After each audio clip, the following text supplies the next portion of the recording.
로마서 12장 1절에서 8절 말씀을 중심으로 복음에 합당한 삶이라는 제목으로 말씀을 나누겠습니다. 로마서를 우리가 그동안 공부해 오면서 좀 중요한 부분들만 이렇게 셀렉트를 해서 말씀을 전해왔습니다. 로마서는 크게 두 파트로 나누면은 1장에서 11장까지를 교리 부분이라고 얘기를 할 수가 있고요. 12장부터 16장까지는 이러한 교리를 바탕으로 어떻게 실천하고 어떻게 살아가야 할 것인가 하는 실천면이 나타나고 있습니다. 자, 그렇다면은 이제 교리가 무언가? 이 로마서는 복음에 대해서 얘기를 하고 있는데, 그러면은 이 복음이란 거 하는 것이 무엇인가? 1장에서 11장 사이에 나타나는 복음의 내용을 요약하면 이렇습니다. 우리는 죄인이라고 하는 겁니다. 죄인이 구원받을 길이 없지만은 하나님이 은혜를 베풀어 주셨어요. 은혜는 받을 자격이 없는 사람이 받는 것이 은혜예요. 받을 자격이 없는 자에게 십자가의 은혜를 주셔서 죄 씻음의 은혜를 주시고 부활의 은혜를 주셔서 영원히 살 수 있도록 죄와 죽음의 권세를 물리쳐 주셨어요. 이 은혜를 믿는 사람을 의롭게 여겨주시는 거예요. 다른 말로 이 은혜를, 십자가와 부활의 은혜를 믿는 사람은 구원을 허락해 주신 거예요. 이것이 로마서 1장부터 11장까지의 내용입니다. 그리고 12장에 들어와서 그러므로라고 하는 접속사가 나와요.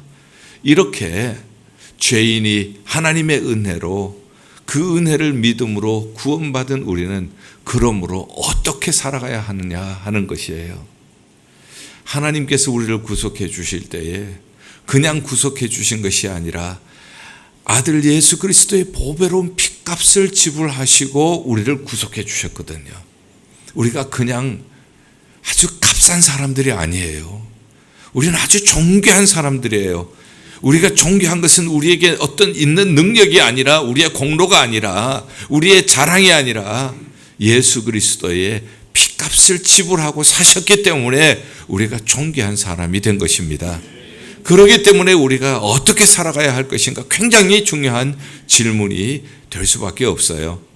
로마서 12장에서 1절과 2절은 앞으로 전개되어지는 그리스도인의 삶의 내용을 총괄하는 어떤 선언문과 같은 것이에요. Christian Ethical Manifesto라고 얘기할 수가 있어요. 그리스도인의 실천적인 윤리의 대강령이라고 부를 수가 있는 것이 1절과 2절 말씀입니다. 중요한 말씀이기 때문에 우리는 이 말씀을 많이 암송하지요. 그러므로 형제들아, 하나님의 모든 자비하심으로 너희를 구원하니 너희 몸을 하나님이 기뻐하시는 거룩한 산제물로 드리라. 이는 너희가 드릴 영적 예배니라. 너희는 이 세대를 본받지 말고 마음을 새롭게 하여 변화를 받아 아버지의 선하시고 온전하시고 기뻐하신 뜻이 무엇인지 분별하도록 하라. 로마서 12장 1절과 2절은 이것은 외워야 하는 말씀이에요. 너무너무 우리 그리스도인들의 신앙생활에 중요한 가이드라인을 주고 있기 때문에. 그러면은 1절 보죠. 하나님의 모든 자비하심으로 구원하니 너희 몸을 하나님이 기뻐하시는 거룩한 산 제물로 드리라. 우리의 몸을 하나님께 제물로 드리라고 하는 겁니다. 이 제물이라고 하는 개념은 여러분들이 신앙생활을 좀 하셨고 설교를 좀 들으신 분들은 이거 구약에 나오는 제물을 얘기하는구나 하는 것을 언뜻 눈치챌 수가 있을 거예요. 구약 레위기에는 5가지 제사가 있습니다. 그러나 그것을 2가지로 나눈다면은 하나는 속죄제고 하나는 번제와 화목제예요. 속죄제라고 하는 것은 죄인을 짐승의 피를 흘려서 흠없고 정결한 짐승의 피를 흘려서 그 죄를 씻고 죄인이 하나님과 화목하게 되어지는 제사를 속죄제라고 얘기를 합니다. 그리고 이 속죄함을 입은 사람들이 이제 그 은혜를 감사해서 우리의 전부를 드립니다 하는 것이 번제예요. 번제는 깡그리 태우는 겁니다. 그래서 하나님 앞에 번제로 드리고, 화목제물은 하나님과 화목된 사람들은 이제 이웃과도 화목을 이루면서 살겠습니다 하는 제사가 화목제예요. 자, 그렇다면은 이 구약의 5대 제사를 크게 두 가지로 나눴습니다. 속죄제와 그 다음에 번제, 화목제로 나눴어요. 로마서에 적용을 해볼게요. 로마서의 사도 바울이 너희 몸을 산제물로 드리라고 말씀을 할 때는 이 구약의 레위기의 제사법을 염두에 두고 이 말씀을 하는 거예요. 그것이 이해가 되어야 그리스도인들이 어떻게 살아갈 수 있는지 이해할 수 있기 때문에 제물이라고 하는 용어를 사용하고 있는 겁니다. 그렇다면은 로마서 1장에서 11장은 속죄제에 해당하는 파트예요. 어떻게 우리가 하나님과 다시 화목할 수 있을까? 하나님으로부터 의롭다함을 얻을 수 있을까? 속죄제에 대한 파트입니다. 그러면 12장부터 16장 사이는 하나님과 화목된 우리는 이제 어떻게 살아가야 할 것인가? 하나님 앞에 모든 것이 하나님의 은혜이기 때문에 우리의 모든 것을 하나님 앞에 드립니다 하는 번제의 정신으로 살고, 하나님과 화목된 우리는 이제 서로 화목하며 살겠습니다 하는 화목제의 정신으로 살아가라 하는 그런 뜻입니다. 이것이 산제물로 드리라고 하는 뜻이에요. 그래서 여러분들이 이것을 잘 이해를 하시면 신앙생활에 굉장히 도움이 될 거예요. 하나님이 이게 기뻐하세요. 하나님 앞에 제물을 드려도요, 가인처럼 드리면은 하나님이 안 받으셨잖아요. 아벨처럼 하나님의 말씀을 믿는 믿음으로 드려야 하나님께서 기뻐하시고, 그리고 거룩한 제물 구별되어서 세상과는 구별된 흠이 없고 정결한 그러한 거룩한 산제물로 우리가 살아있지만은 예수 그리스도께서 우리 대신에 죽으셨어요. 구약의 제물은 죽여서 드렸지만은 예수님 우리 대신에 십자가에서 피 흘려 주셨어요. 그러므로 이제는 우리는 살아있지만은 제물처럼, 번제처럼, 화목제처럼 우리가 살아가는 것이 그리스도인들의 신앙생활에 가장 중요한 매니페스토, 대강령인 주제의 말씀이에요.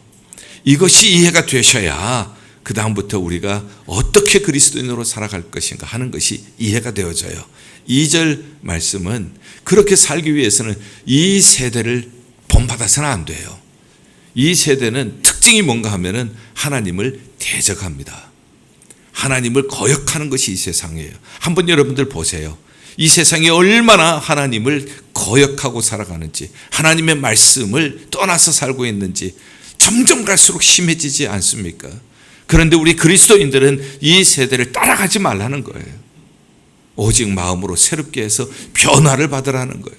지금까지 내가 이 세상을 따라갔던 내가 회개하고 변화를 받으라는 거예요. 변화를 받아야 하나님의 선하시고 온전하시고 기뻐하신 뜻이 무엇인지 분별할 수가 있다는 것입니다. 여기에는 성령님의 역사가 필요합니다. 성령님의 도움 없이는 우리는 하나님의 선하시고 온전하시고 기뻐하신 뜻을 알 수가 없어요. 우리 힘만으로는 이 세상을 거슬러 가기가 너무 힘들어요. 이 세상을 우리가 본받지 않고 하나님의 선하시고 온전하시고 기뻐하신 뜻을 깨달아 알려면 마음을 이제는 새롭게 해야 합니다. 그리고 변화를 받아야 합니다. 마음을 새롭게 해서 변화를 받게 하시는 분은 성령님이세요. 성령님이 도와주시면 됩니다. 성령님은 고린도전서 2장 10절 하나님의 깊은 것을 통달하세요. 성령님은 하나님의 마음을 아세요. 우리에게 하나님의 마음을 가르쳐 주세요. 고린도전서 2장 12절 성령님은 하나님께서 우리에게 은혜로 주신 것을 알게 해주세요. 성령의 도움으로 말미암아 하나님의 마음의 깊은 뜻, 우리를 향하신 하나님의 마음을 우리가 깨달아 알고 이 세상을 따라가지 않고 하나님의 선하시고 온전하시고 기뻐하신 뜻을 따라 살 수 있도록 성령님께서 우리를 권고해 주시고 우리를 도와주시고 우리를 인도해 주실 줄 믿습니다. 이것이 너희가 드릴 영적 예배니라. 이 영적 예배를 이 NIV에서는 reasonable worship이라고 해석을 했어요. 이게 합당하다는 거예요. 이게 합당한 예배다는 말씀이에요. 이것이 예수 그리스도의 고귀한 핏값으로 구속함을 받은 우리가 마땅히 이 세상에서 살아가야 하는 그 삶의 길이라고 하는 것을 가르쳐주고 있어요. 그것은 예배하는 마음으로 이렇게 우리가 직장에서나 가정에서나 교회에서나 우리가 무엇을 하든지 살아있는 산제물로서 번제를 드리듯이 화목제물을 드리듯이 예배하는 마음으로 살아가야 한다. 이것이 하나님께서 실천면에서 우리에게 주시는 매우 중요한 말씀이에요. 여러분들 이 두 구절은 가능하시면 이미 외우신 분도 계시겠지만 가능하시면 꼭 외우시기를 권면을 드립니다. 외우셔야 그 다음에 그 말씀이 우리의 생활 속에 녹아나기 때문이에요. 삶 속에 사라지기 때문이에요. 말씀이 녹아지는 삶, 하나님의 말씀이 사라지는 삶, 이것이 바로 그리스도인의 삶, 이것이 바로 예일교회 성도님들의 삶이 되시기를 주의 이름으로 축원합니다. 자, 이 원리를 가지고 먼저 어디서부터 그러면 실천을 할까요? 어디서부터 실천하기를 원합니까? 여러분들 만약에 이 원리를 가지고 실천한다면 어디서부터 실천해야 할 것 같아요? 오늘 성경은 교회에서부터 실천하라는 것을 가르쳐주고 있습니다. 그래서 3절 말씀에 너희는 마땅히 생각할 그 이상 생각을 품지 말고 하나님께서 너에게 나눠주신 믿음의 분량대로 생각하라. 마땅히 생각할 것 이상을 생각하지 마라. 지혜롭게 생각을 하라는 거예요.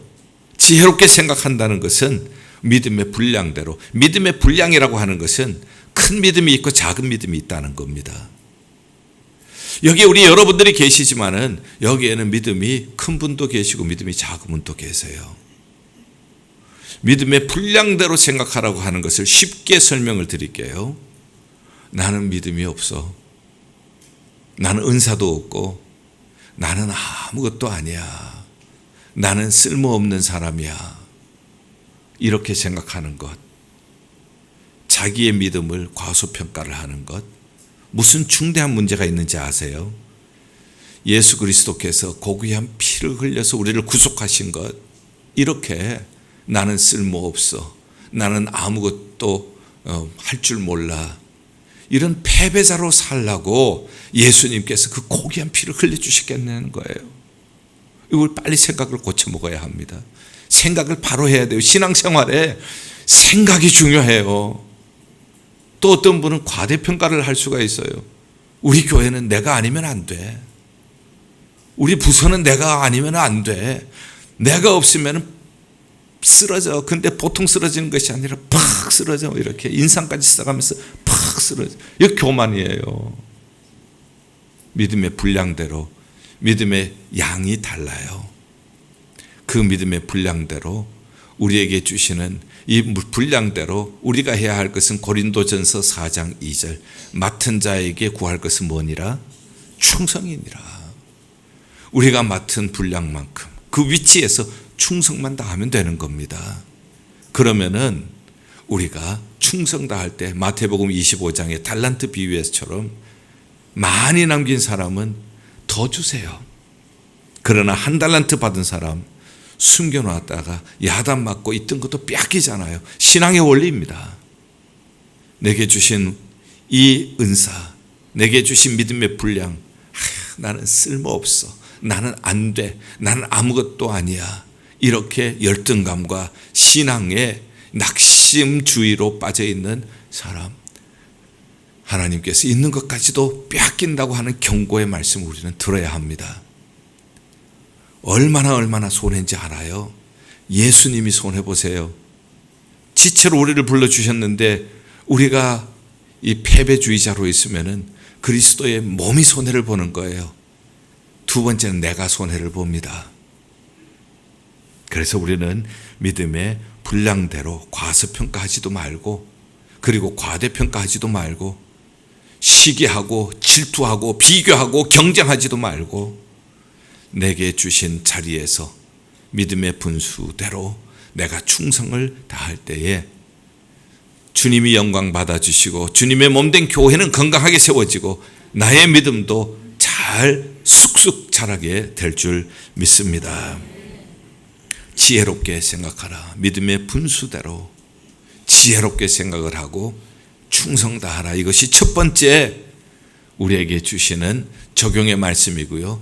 두 번째 우리에게 주시는 적용의 말씀은 지체의식을 가지라는 겁니다. 한 몸에 여러 지체가 있어요. 그러나 모든 지체가 같은 직분을 맡은 것이 아닙니다. 우리 몸도 보세요. 몸은 하나이지만은 모두가 손이면 어떻게 할 거예요? 우리가 모두가 손인 사람을 기형하라고 얘기를 하지 않겠어요? 모두가 눈의 역할을 하면 어떻게 하게 되겠어요? 눈이 그냥 온 몸에 달려와요. 괴물이라고 그러죠. 우리 모두가 각자가 한 몸 안에 여러 지체들을 가지고 있습니다. 손의 역할을 하는 사람, 입의 역할을 하는 사람, 발의 역할을 하는 사람, 그러나 보이지 않지만은 중요한 심장의 역할을 한 사람, 뭐 여러 가지 우리에게 있는 지체들이 다 필요한 거예요. 그렇기 때문에 우리는 다양한 이 지체들이 한 몸을 이루고 있는 것이 교회입니다. 서로 보완적이에요. 하나가 다 하는 것 아닙니다. 담임 목사가 다 하는 것 아니에요. 모두가 다 우리가 지체가 되어서 서로 보완을 해가면서 그리스도의 몸을 세워나가라고 하는 뜻입니다. 그리고 이 말씀은 하나님이 주신 직분은 계급이 아니라는 거예요. 기능이라고 하는 거예요. 이 교회에서 누가 제일 높아요? 예수님이 제일 높죠. 담임 목사가 높아요? 부목사가 높아요? 계급이 아니에요. 담임 목사는 담임 목사로서 펑션을 하는 것이고, 부목사님들은 부교육자들은 부교육자로서 기능을 하는 것이에요. 목사가 높아요? 장로가 높아요? 엉뚱한 이야기들을 하면서 그리스도의 몸을 깨고 그리스도의 몸을 갈등하게 만들잖아요. 목사는 목사의 기능을 하면 되고, 장로님들은 장로님들의 기능을 하면 되고, 안수집사님들, 권사님들, 소리집사님들은 각자의 분수대로 기능만 하면 되는 거예요. 그거 가지고 자꾸 누가 높으니 누가 낮으니 시기하고 질투하고 비교하고 경쟁하면서 성경대로 살지 못하는 거예요. 성경대로 살지 못하니까 하나님의 성경에서 우리에게 주시는 약속은 이루어지지 않고, 하나님께서 우리에게 주시는 축복은 이루어지지 않고, 우리는 시기와 경쟁과 갈등 속에서 서로 상처를 내는 그러한 모습들을 많이 보아오지 않았습니까? 우리의 몸은 다양한 지체들이 있어서 서로 보완하고 서로 우리가 협조해 가면서 우리는 내게 주신 기능을 감당해 나가라고 하나님께서 우리를 불러주신 줄 믿습니다. 이번 주 일부 예배는 안수 집사님들이 이제 주로 일부 예배 기도를 하시는데, 우리 피로박 집사님이 기도했어요. 참 저에게는 굉장히 감격적인 순간이었습니다. 2002년에 니카라과를 갔을 때입니다. 그때 우리 교회는 선교를 하지만은 메디컬 미션을 할 수 있는 닥터들이 없었어요. 저나 제 아내가 엄청 기도했습니다. 하나님 우리 교회 닥터들 보내주세요. 닥터들 보내주세요. 그런데 근 10년 동안 닥터가 한 명도 오시지 않으셨어요. 그런데 하나님이 그 기도 응답을 요즘 응답하셔서 엄청나게 닥터들이 많이 등록을 하셨어요. 얼마나 감사한지. 그때는 우리 교회 닥터가 없어서 이웃 교회에 권사님 두 분, 메디컬 닥터이신 권사님 두 분을 모시고 갔습니다. 사역을 하는데 얼마나 많은 분들이, 아픈 분들이 찾아오는지 몰라요. 조그마한 유치원에서 우리가 거기에서 이제 메디컬 스테이션을 셋업을 해놓고, 그리고 사역을 하는데 사람들이 밖에 줄이 쫙 있는 거예요. 벌써 이제 시간이 되어지면 우리는 이 사역을 중단하고 돌아가야 되거든요. 그런데 그 줄이 끊어지지 않는 거예요. 그 유리창이라고 해서 뭐 특별히 유리가 있는 곳이 아니고 창문을 통해서 밖에 그냥 다 보이고, 쇠로 기둥만 몇 개 있어요. 못 들어갈까 봐 안에 있는 사람은 얼마나 많을까 이제 걱정하면서 그 창살을 잡고 안으로 들여다보는 사람들, 정말 저들의 눈은 애처로웠습니다. 결국은 우리가 사역하는 시간이 이제 마감할 시간이 되어서 마감을 하고 돌아오는데, 쭉 서 있던 사람들이 실망한 눈초리로 낙심하면서 쳐다보는 그것이 얼마나 마음이 고통스러웠는지 몰라요. 그때 이제 우리 피로박 집사님은 고등학교 2학년이었습니다. 자기의 꿈은 자기 아버지처럼 컴퓨터 사이언스로 공부를 해서 컴퓨터 프로그래밍을 개발해서 돈을 많이 버는 것이 꿈이었어요. 그런데 그 광경을 보면서 자기가 메디컬 닥터가 되겠다. 그래서 이 아픈 사람들, 불쌍한 사람들을 치료해 주고 싶다. 이렇게 해서 의과대학을 가고 지금 의사가 된 거예요. 그리고 우리 CCM에서 지금 리더로, 평신도 리더로 아주 사역을 이렇게 잘 감당을 하고 있고요. 오늘 기도를 하는데 제 마음에 그렇게 감동이 되는 거예요. 고등학교 2학년 때부터 메디컬 스쿨을 가고 메디컬 닥터가 되어지고 그런 과정들이 쭉 이렇게 눈에 스쳐가는데 그렇게 감동이 되는 거예요. 뭐라고 기도하는가 하면은 예일교회 30년을 하나님이 축복해 주셔서 지금 여기까지 온 것을 감사합니다. 지금 다양한 지체들이 있습니다. 코리안 스피킹 컨그레게이션도 있고 잉글리시 스피킹 컨그레게이션도 있지만은 그러나 우리가 예수 그리스도 안에서 우리가 하나가 되어서 하나님께서 이 교회를 통하여서 주신 축복을 컨티뉴 해나갈 수 있도록 어느덧 30년을 축복해 주시옵소서. 이렇게 기도하는데 그렇게 감동이 되는 거예요. 그렇구나. 우리가 이 성경을 볼 때에 다양한 지체라고 할 때에 우리의 성격이나 우리의 은사만 생각을 했지 이제는 우리가 생각을 해야 합니다. Generation to generation. 우리 교회가 first generation, second generation, 지금 third generation까지 함께 있는 거예요. 그렇게 해서 우리가 generation은 달라도 우리가 language나 컬처가 조금 다를 바가 있어도 그래도 우리는 하나의 공통점이 있습니다. 그것은 머리가 되신 예수 그리스도이십니다. 예수님이 제일 있습니다. Jesus is the best. 예수님이 최고입니다. Jesus is the Lord. 우리가 아무리 제너레이션이 달라도 그리고 우리가 한국말을 하든지 영어를 하든지 우리는 예수 그리스도 안에서 하나가 되어서 다양할수록 더욱더 다양하게 바뀌어지는 이 시대 속에서 다양하게 복음을 증거할 수 있는 opportunity가 기회가 될 줄 믿습니다. 그래서 rich diversity in unity. 우리가 다양하지만은 그렇지만 예수 그리스도 안에서 하나가 될 때에 우리가 더 다양하게 그리고 더 넓게 우리가 주님의 복음의 사역을 감당할 수 있게 될 줄 믿습니다. 지체의식을 가지라. 다르다고 서로 판단하는 것이 아니라 차별하는 것이 아니라 예수 그리스도 안에서 We are one in the Lord. We are one in Jesus. 예수 그리스도 안에서 우리가 하나가 되어서 We are one in the Spirit. 예수 그리스도 안에서 하나가 되어서 성령 안에서 하나가 되어서 다양한 우리 지체들이 서로서로 그 자리에서 자기에게 맡겨주신 일을 책임감 있게 충성을 할 때 이 교회는 하나님의 마음에 합한 교회로 계속해서 하나님 영광 받으시고 계속해서 잘 쓰시는 교회가 될 줄 믿습니다. 그리고 이제 첫째는 생각을 잘하라고 했죠. 믿음의 분량대로 우리가 생각을 해서 우리에게 주신 사명에 충성하고 그 다음에 지체의식을 가지라고 했죠. 다양한 지체들이 있지만 예수 그리스도 안에서 우리가 하나가 되어서 우리가 움직이지 않으면 녹슬어요. 예수님 손해보시고 그리스도의 몸인 교회가 손해보고 나도 영적으로 손해봐요. 그래서 은사가 중요한 거예요. 은사는 섬기면 섬길수록 더 풍성해지는 것이 은사예요. 사람들이 은사하면 내게는 은사가 없다고 생각하는 분들이 많아요. 방언을 해야만이 은사인 줄 알고 그리고 신유 은사가 있어야만이 은사인 줄 알지만 성경은 그렇게 얘기하지 않아요. 성경의 신약 성경에 대표적으로 은사를 얘기를 하는 곳이 세 곳이 있습니다. 그것이 첫 번째가 오늘 로마서 12장 6절에서부터 8절까지 7가지의 은사를 얘기를 하고 있고요. 그 다음에 또 은사에 대해서 얘기를 하는 것이 고린도전서 12장 8절에서 11절까지 또 은사에 대해서 얘기를 합니다. 거기는 방언 또 방언 통역도 나오고요. 그 다음에 에베소서 4장 11절에 또 은사에 대해서 나와요. 그래서 은사라고 하면은 뭐 방언이나 신유만의 은사가 아니라 성경을 통해서 약 26가지 은사들이 있습니다. 그래서 은사가 없는 사람이 없어요.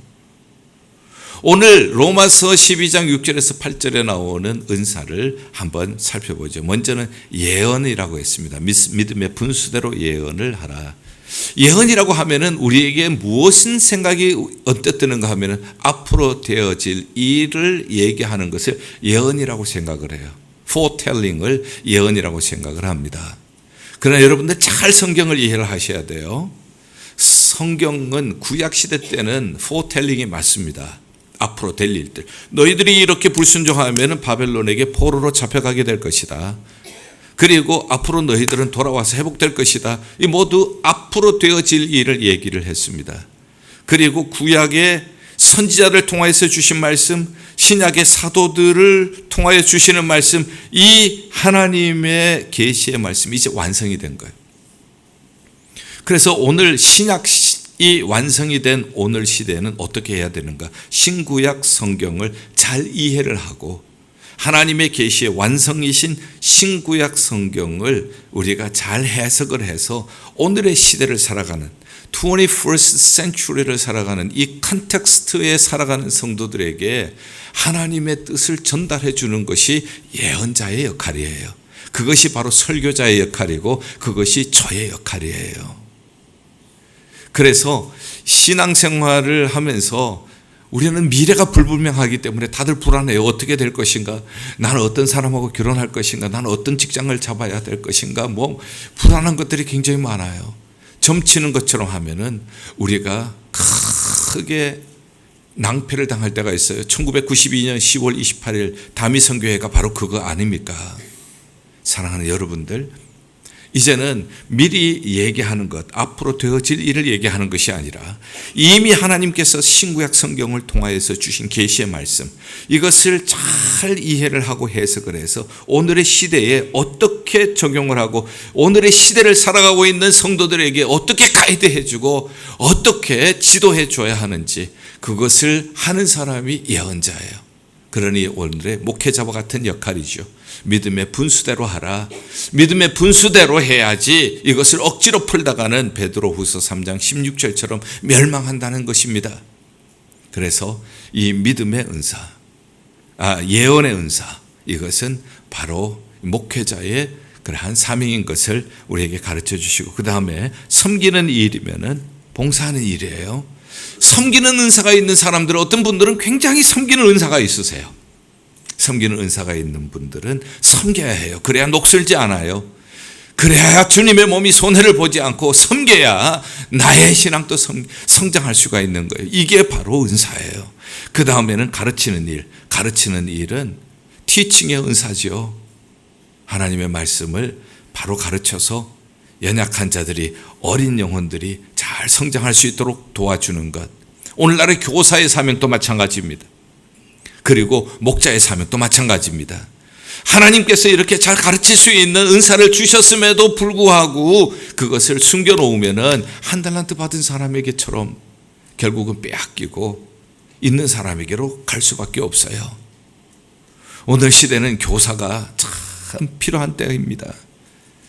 하나님의 진리의 말씀을 바로 자라나는 세대들에게 가르쳐줄 교사들이 너무 필요해요. 목자가 필요합니다.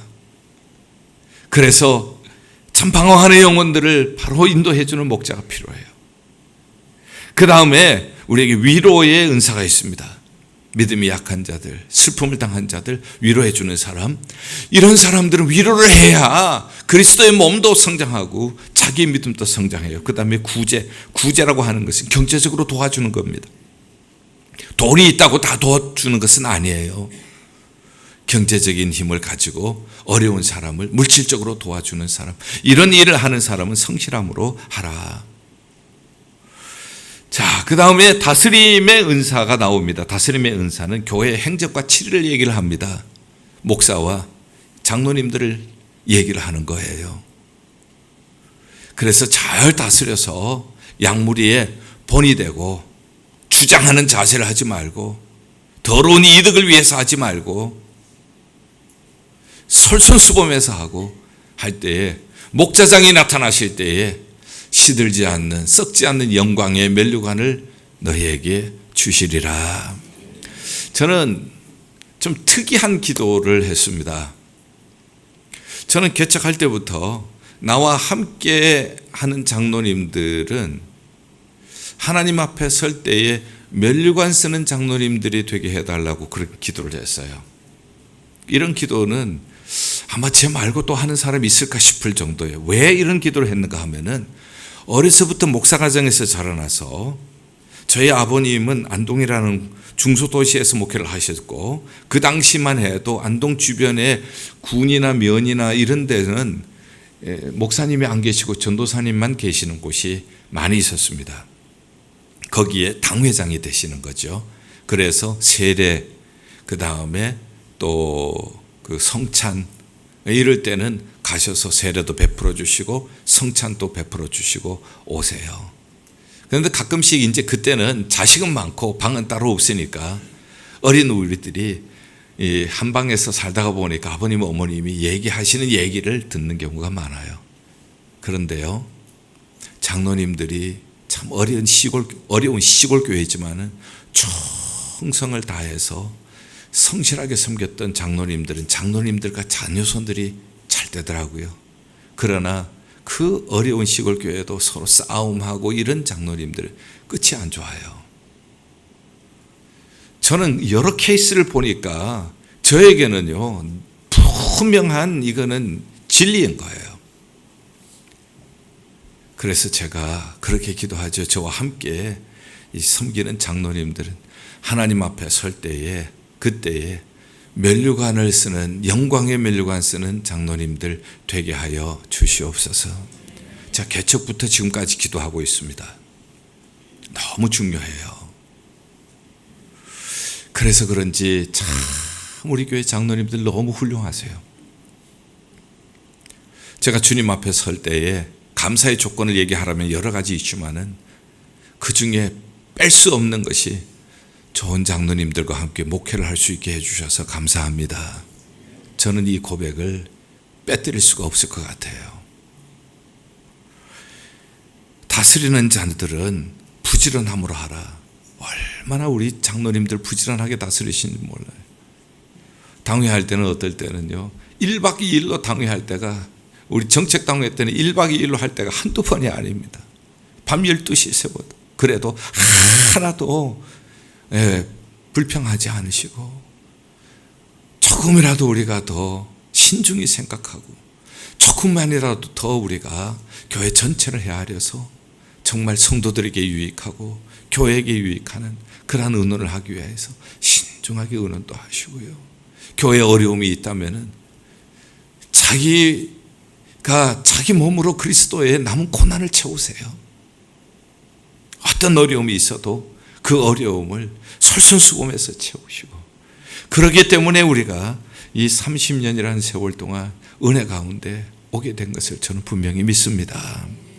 다스림, 부지런함으로 긍휼을 베푸는 자는 환난이나 병든 자 돌봐주고, 이것도 짜증내면서 하지 말고 즐거움으로 하라. 자, 이렇게 7가지 은사에 대해서 말씀을 하고 계십니다. 자, 오늘 말씀을 좀 정리를 하죠. 우리는 구속함을 받은 사람, 예수 그리스도의 보혈로 구속함을 받은 사람, 그 사람이 이제 어떻게 살아가야 하는가? 예수 그리스도의 고귀한 피로 구속함을 받은 사람 어떻게 살아가야 할 것인가? 우리의 몸을 산제물로 드리라는 겁니다. 살아있지만은 우리가 번제처럼 주님 앞에 온전히 드리고, 내가 이만큼 드렸는데, 내가 이만큼 했는데 자기 자랑하는 것이 아니라 번제는 다 태우는 것이 번제예요. 나는 무익한 종입니다. 충성 다 해놓고 온갖 헌신 다 해놓고 나는 무익한 종입니다. 이게 바로 번제예요. 그리고 화목제, 서로 화목하게 하고, 그리고 성령으로 우리가 충만해서 이 세상 따라가지 말고 우리가 변화해서 하나님의 선하시고 온전하시고 기뻐하신 뜻을 따라 살아가는 우리가 될 수 있기를 바랍니다. 이거 교회에서부터 시작을 해야 돼요. 내게 주신 믿음의 분량대로 충성을 다하시고 지체의식을 가지고 서로 다른 것이 비교하고 경쟁하고 시기 질투하는 것이 아니라 서로 보완해서 그리스도의 몸을 세워나가고, 우리에게 주신 각종 은사들을 따라서 썩혀놓지 말고 녹슬게 하지 말고 사용할 때에 주님께서 더 많은 것으로 채워주시고, 그리하여 건강한 교회를 통하여 복음이 온 세상에 증거될 수 있도록 축복해 주실 줄 믿습니다. 하나님의 마음에 합한 교회로 하나님께서 지금까지 30년 동안 귀하게 사용하셨다면 앞으로 30년도 더욱 귀하게 하나님이 사용하시는 예일교회가 될 줄 믿습니다. 그렇게 되기를 주님의 이름으로 간절히 축복합니다. 기도하겠습니다. 하나님의 마음에 합한 교회 되게 하여 주시옵소서. 하나님의 기쁨 되는 교회 되게 하여 주시옵소서. 예수 그리스도의 이름으로 기도하옵나이다.